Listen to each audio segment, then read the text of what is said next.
अंगिनम तोर बाबा अंगिनम तोर भुवनम तोर गुरु भुवनम तोर जति खाम गड़े तोरे नाम के झंडा लहराते सतनाम के झंडा लहराते सतनाम के अंगिनम तोर गुरु अंगिनम तोर भुवनम तोर बाबा भुवनम तोर जति खाम गड़े तोरे नाम के झंडा लहराते सतनाम के झंडा लहराते सतनाम के।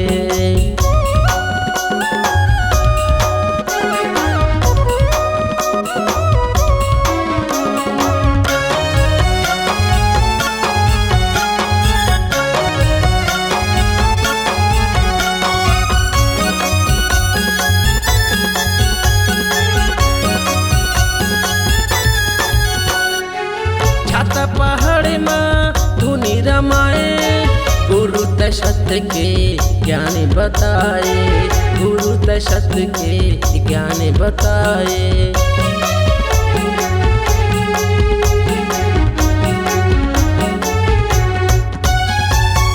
श्रद्धमया थे तोरे चरण में और धौर तरी दर्शन पाते और धौर तरी दर्शन पाते।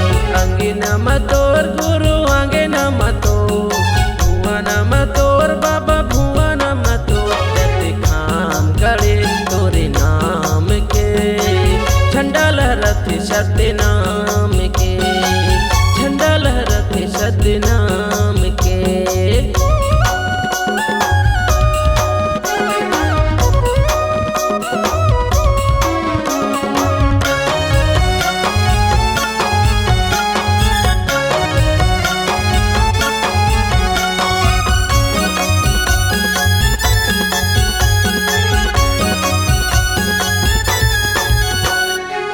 फागुनी महीना में मेला भरा थे जयते खाम में झंडा लहराते जयते खाम में झंडा लहराते।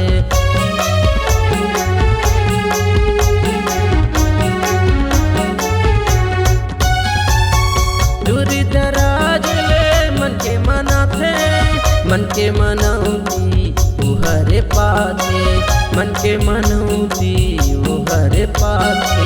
अंगिनम तोर गुरु अंगिनम तोर भुवनम तोर बाबा भुवनम तोर जति खाम गड़े तोरे नाम के झंडा लहराते सतनाम